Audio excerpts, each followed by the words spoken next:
اور ہم ہی نے تم کو ابتدا میں مٹی سے پیدا کیا، پھر تمہاری شکل و صورت بنائی، پھر فرشتوں کو حکم دیا کہ آدم کے آگے سجدہ کرو، تو سب نے سجدہ کیا لیکن ابلیس کہ وہ سجدہ کرنے والوں میں شامل نہ ہوا۔ اللہ نے فرمایا جب میں نے تجھ کو بھی حکم دیا تھا تو کس چیز نے تجھے سجدہ کرنے سے باز رکھا؟ اس نے کہا کہ میں اس سے افضل ہوں، مجھے تو نے آگ سے پیدا کیا ہے اور اسے مٹی سے بنایا ہے۔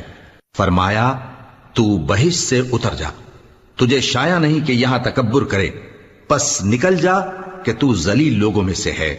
اس نے کہا کہ مجھے اس دن تک مہلت عطا فرما جس دن لوگ قبروں سے اٹھائے جائیں گے۔ فرمایا اچھا، تجھ کو مہلت دی جاتی ہے۔